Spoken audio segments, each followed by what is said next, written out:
Hello and welcome to a Smurd video, and today I'm looking at something that I probably never intended to do. However, with 4 volumes out now and there only being, I think, maybe two more being released to complete this series, I thought, you know what, why not? I originally, like most people, I was roped in that first Phase 1, Phase 2 of IDW universe. However, I think towards the end, I believe, and I've not finished that series at all, a lot of fans felt it declined completely, which is a shame, which led to them rebooting completely. And perhaps has led to, I'm not sure of the reasons why, but IDW have lost the licenses to continue doing the comic verse of Transformers. So they've lost that, which is a shame, and it makes me worry because I collect Transformers Beast Wars predominantly. So I hope that that part hasn't been lost, because I'm actually enjoying that. So a real big shame if that is the case, but it is what it is, I guess.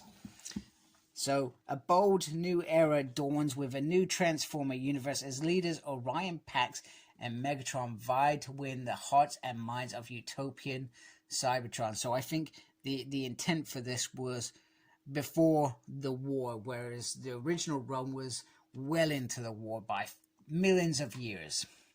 So they wanted to go back and perhaps tell that story, but I believe this is not the same universe. I could be wrong. If I'm wrong, I'm sure somebody who's a big fan of the series will come and tell me.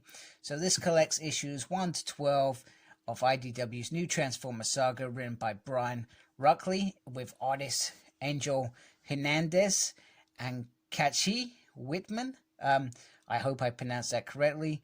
Zara Petrie DeRosa. I really think that I said that wrong, but I apologize. Andrew Griffins, Anna Makova, and Beth McGuire Smith.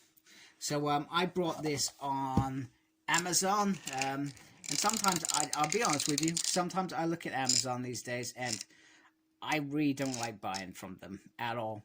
However, they were all reasonably priced, so hence me wanting to do that. The World in Your Eyes is what Volume 1 is called.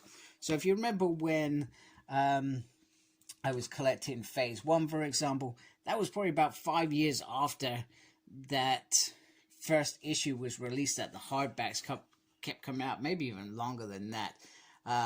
We're finally in the final phase of that other series, whereas this was literally coming out really quickly. They weren't messing around with these.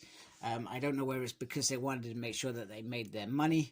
I still actually really hope that they make omnibuses off the first IDW world, because I would actually buy that.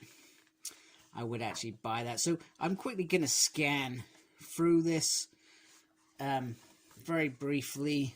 I have no idea of the story. I'm really actually quite excited to read this because I've never read any of it before. And like I said, I like that original IDW run, and I always look forward to those new books being released. So I'm quite excited to see what this universe begins. One thing I wanted to point out, it comes with the usual beautiful bookmark in there, which is always great. And from what I gather is, when people read this, it's like a slow burn is what I understand.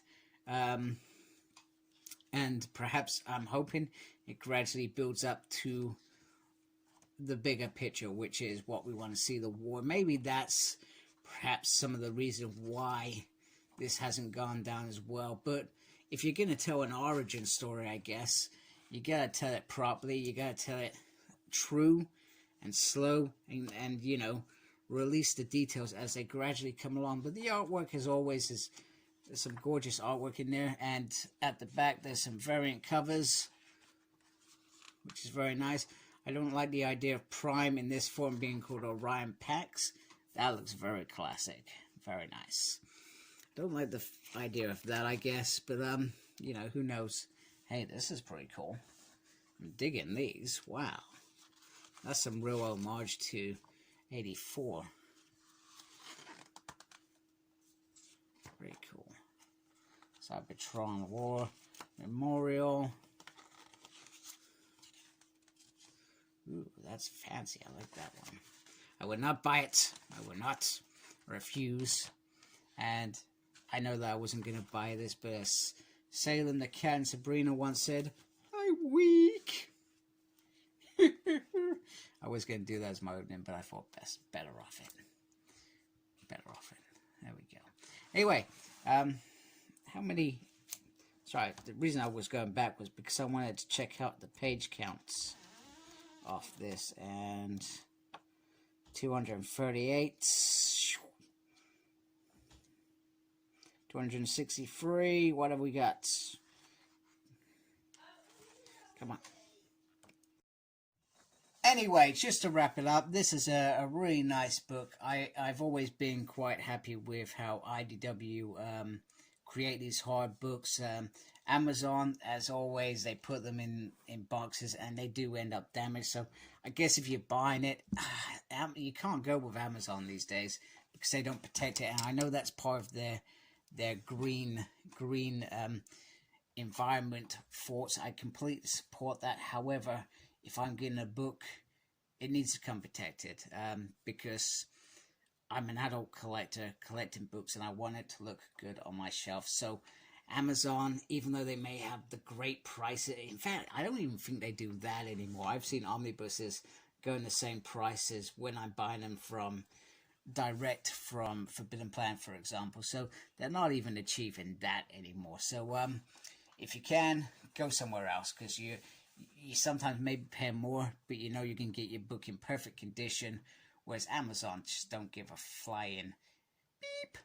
And also, Bumblebee looks like hamster. I'm leaving it on that note. Thank you for watching. Please support my channel by subscribing if you like my stuff. Thank you to those that already do. Make sure you look after yourself. Very important. And embrace the geekiness. Take care. Goodbye, folks.